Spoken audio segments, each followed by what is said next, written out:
Sa bawat yugto ng ating buhay, may mga taong umaalis at may mga taong dumarating. Ngunit paano kung ang taong pinaunlakan natin sa ating buhay ay siyang sisira ng ating pagtitiwala? Paano pa tayo magiging bukas sa iba? Si Joshua Trinidad, 32 taong gulang, ay tubong Isabela. Grade 6 lamang ang natapos niya sa pag-aaral matapos huminto dahil sa kahirapan ng pamilya. Maaga siyang natutong magtrabaho at magtiis. Sa Maynila, namasukan siya bilang delivery helper. Walang regular na kontrata, umaasa sa arawan at madalas nagrerenta lamang ng maliit na espasyo kasama ang iba pang manggagawa. Tahimik ang buhay ni Joshua. Magaling makisama at kung may maiaalok ay hindi siya madamot sa kanyang mga katrabaho. Sa kabila nito, ilang babae pa lamang ang kanyang nakarelasyon at matagal ding naging single. Sa mga panahong yun, ang cellphone ang naging pangunahing libangan niya. Pangkamusta sa pamilya sa probinsya at paminsan-minsang pag-scroll sa social media. Isang gabi, may pumasok na mensahe mula sa isang hindi kilalang account. Isang simpleng pagbati ang laman. Dahil wala namang masamang kutob ay sinagot niya ito. Dito nagsimula ang komunikasyon nila ng babaeng nagpakilalang Celine Ordales, 28 taong gulang na mula sa Bicol. Sa mga larawang ipinapadala, makikita ang isang babaeng maamo ang muka, maayos manamit, at mukhang simple ang pamumuhay. Maingat at magalang ang paraan ng pakikipag-usap. Madalas ay may tanong tungkol sa trabaho ni Joshua, sa kanyang pamilya at sa mga plano niya sa buhay. Hanggang sa unti-unting nabuo ang koneksyon sa dalawa. Mula sa paminsan-minsang chat, naging araw-araw ang usapan. Sa umaga bago pumasok si Joshua sa trabaho, hanggang sa gabi bago matulog. Kahit nasa biyahe o pagod sa trabaho, sinisikap niyang makapag-reply. Hanggang sa unti-unting naging sentro ng kanyang atensyon ang babae. Sa paglipas ng mga linggo, nagkaroon na sila ng mga video call. Dito mas lalong napalapit si Joshua sa babaeng kausap niya. Nakikita niya ang muka, naririnig ang boses at ramdam niya ang interes at lambing. Sa puntong yon, naniwala siyang may taong tunay na nagmamalasakit sa kanya. Pagkalipas ng 6 na buwan, naging opisyal ang kanilang relasyon at kahit hindi pa sila nagkikita ng personal, para kay Joshua, sapat na ang araw-araw na komunikasyon at pangakong balang araw ay magsasama silang dalawa. Nang magkaroon ng assurance si Joshua kay Celine, ay nagsimula ang mga pagbabago. Hindi nila binigyan ng kahulugan katulad ng madalas na paghingi nito ng tulong, lalo na sa pinansyal. Una ay maliit lamang, para raw sa mga importanteng bagay na kailangan niya. Dahil may trabaho naman si Joshua at nais niyang makatulong, una siyang nagpadala ng 5,000 piso.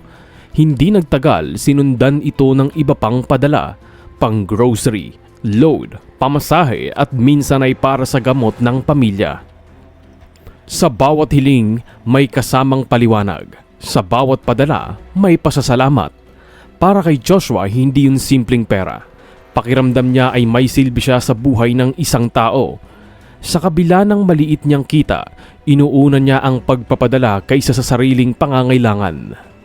Sa loob ng halos 1 taon, umabot sa humigit kumulang 80,000 ang kabuuang halagang naipadala niya. Wala siyang ibang pinanghahawakan maliban sa tiwala at paniniwalang totoo ang pag-ibig na nabuo sa pagitan nilang dalawa. Matapos ang halos 1.5 taon ng tuloy-tuloy na komunikasyon, nagsimulang magtanong si Joshua kung kailan sila maaaring magkita ng personal. Para sa kanya, sapat na ang panahon at tulong na naibigay upang umabot ang relasyon sa susunod na level. Gusto na niyang makasama ng personal ang babaeng nakakausap lamang niya sa likod ng telepono. Ilang beses siyang nagmungkahi ng petsa at lugar, ngunit sa bawat plano, laging may hadlang at dahilan mula sa babae. Bigla ang karamdaman, family problem o busy sa inaasikasong mga dokumento. Palaging may paliwanag at palaging nauudlot ang pagkikita nila. Sa paglipas ng mga buwan, unti-unting pumasok ang pagdududa kay Joshua. Ngunit sa tuwing magtatanong siya, bumabalik ang lambing at pangakong magkikita rin sila sa tamang panahon. Pinili niyang maniwala dahil mas madali yon kaysa hanapin ang posibilidad na niloloko siya. Dumating ang punto na hindi na niya mapigil ang pagnanais na malaman ang totoo. Sa tulong ng isang kakilala, sinubukan niyang alamin ang eksaktong tirahan ng babae gamit ang impormasyong makikita sa social media nito. Nobyembre ng taong 2018, nagpa siya si Joshua na bumiyahe patungong Bicol gamit ang sarili niyang ipon. Hindi niya ipinaalam ang pagpunta niya. Ang nais niya ay isang tahimik na pagkikita at malinaw na sagot. Pagdating sa lugar, nagtanong-tanong siya sa mga maliit na tindahan at mga residente. Doon niya unang nalaman ang hindi niya inaasahan. Ang babaeng nasa mga litrato ay kilala sa lugar. Ngunit hindi bilang isang dalagang naghihintay ng kasintahan, kundi bilang isang may asawa at may anak. Ang bahay na itinuro sa kanya ay tirahan ng isang buong pamilya. Mas lalong nadurog si Joshua nang marinig mula sa isang tindera na hindi raw ito ang unang pagkakataon na may lalaking naghanap sa babae. May mga nauna na raw na dumating, may ilan pang nagwala at may umuwi ring tahimik at dismayado. Sa sandaling yon, bumagsak ang lahat ng paniniwala ni Joshua.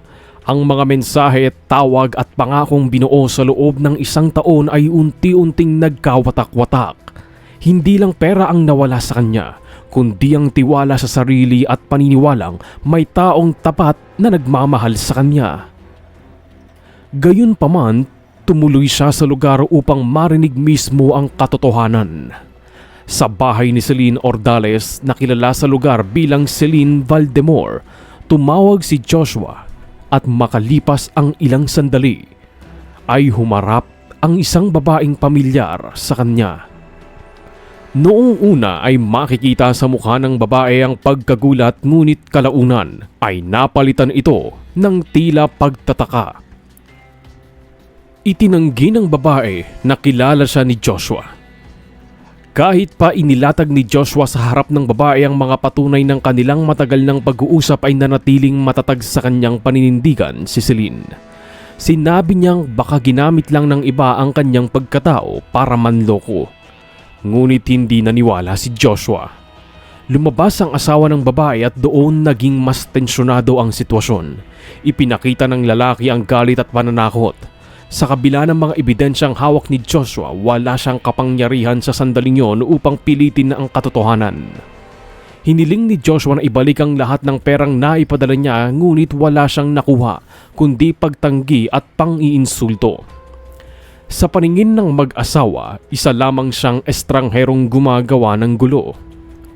Umalis si Joshua na mabigat ang loob kaysa nung una siyang dumating. Ilang oras lamang ang lumipas ay tuluyan na siyang nablock sa lahat ng social media at numero ng telepono na dati niyang ginagamit upang makausap ang babae.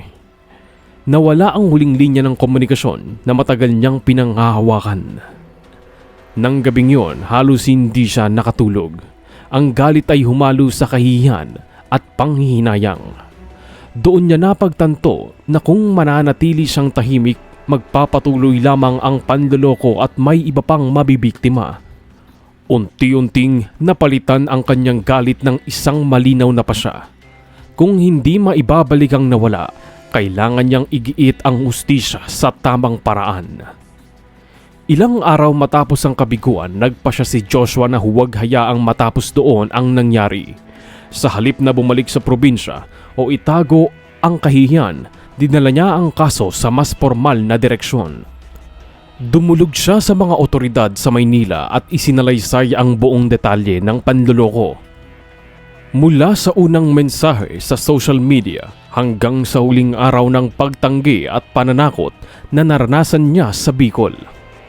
Ibinigay rin ni Joshua ang mga hawak na ebidensya na susuporta sa kanyang inihahablang kaso. Matapos suriin ang mga ito, inendorso ang reklamo sa Cybercrime Division. Doon mas nabuo ang isang mas sistematikong hakbang. Napag-alamang ang modus ay hindi basta simpleng panloloko lamang, kundi posibleng bahagi ng mas malawak na online scam na may maraming biktima. Iminungkahi ng mga investigador ang isang lihim na operasyon. Isang undercover na operatiba ang gagamit ng bagong social media profile upang muling lapitan ng babae at obserbahan kung uulit ito sa parehong paraan ng panlilinlang. Layunin ng operasyong ito na patunayan ang pagkakakilanlan ng nasa likod ng account at makakuha ng mas malinaw na ebidensya ng intensyon at aktwal na panloloko. Sa loob ng ilang linggo, unti-unting nabuo ang komunikasyon sa pagitan ng undercover profile at ng babae. Kapansin-pansin ang pagkakapareho ng estilo ng pakikipag-usap, ang mabilis na paglalambing, ang palaging pangangamusta at pagpapakita ng pag-aalala, at ang dahan-dahang pagpasok sa usaping pinansyal. Mula sa simpleng kamustahan, umabot muli sa paghingi ng tulong sa gastusin. Pagkaraan ng ilang buwan ng pagmamanman, dumating ang inaasahang hakbang. Humiling ang babae ng halagang 20,000 piso, gamit ang parehong dahilan ng matinding pangangailangan sa pamilya. Dito tuluyang kinumpirma ng mga otoridad na pareho ang pattern ng panloloko na dinanas ni Joshua. Matapos ang huling paghingi ng pera, itinakda ng mga otoridad ang araw ng operasyon. Pinayagan ng undercover profile na magpadala ng halagang 20,000 piso sa isang remittance center sa Bicol. Ang parehong paraan na ginagamit noon sa mga naunang padala ni Joshua. Sa pagkakataong ito, malinaw na ang layunin. Makumpirma kung sino ang tatanggap at patunayan ang direktang ugnayan ng babae sa panloloko. Noong Marso 2019, maagang pumwesto ang mga operatiba sa paligid ng remittance branch. Tahimik ang paligid, walang indikasyon na may magaganap na operasyon. Makalipas ang ilang oras, dumating ang babaeng nasa litrato na matagal nang ginagamit ang social media para manloko. Kasama ang isang lalaking kalaunay na kilalang kanyang asawa. Wala silang kaalam-alam na minamanmanan na sila ng mga otoridad. Nang subukan nilang i-claim ang ipinadalang pera, agad na kumilos sa mga operatiba. Sa mismong loob ng establishmento, isinagawa ang pag-aresto. Hindi na sila nakapalag matapos ipakita ang mga dokumento at ipaliwanag ang dahilan ng operasyon. Sa puntong yon, tuluyang gumuho ang matagal nilang tinatagong pagkukunwari. Sa isinagawang pagsusuri sa kanilang mga cellphone, lumabas ang mas malalim na katotohanan. Natuklasan ang iba pang lalaking biktima. Ilan sa mga ito ay matagal nang nagpapadala ng pera ngunit hindi kailanman nakatagpo ang babaeng kausap nila online. Isa-isang tinawag ng mga pulis ang mga pangalang nasa listahan. Lumitaw ang 4 pang biktima na may halos magkakatulad na kwento. Si Joshua ang naging pangunahing testigo, hindi dahil siya ang may pinakamalaking halagang naipadala, kundi dahil siya ang unang naglakas loob na magsampa ng reklamo. Sinampahan ng mag-asawa ng kasong syndicated estafa at cybercrime fraud. Sa loob ng ilang buwang paglilitis, mariing itinanggi ng mag-asawa ang mga paratang ngunit hindi nagsisinungaling ang mga ebidensya. Taong 2021, hinatulan ng mag-asawa ng mahigit 15 taong pagkakakulong. Para kay Joshua, hindi na maibabalik ang lahat ng nawala, ngunit sapat na natuldukan ang panlinlang. Muling bumalik si Joshua sa kanyang normal na buhay. Natutunan niyang ang pagtitiwala ay hindi basta-basta binibigay kung kani-kanino, lalo na sa mga taong nakilala mo lang online. Dahil sa panahon ngayon, nagkalat ang mga taong mapagkunwari, mapanlamang ngunit ika nga nila, walang manloloko kung walang magpapaloko.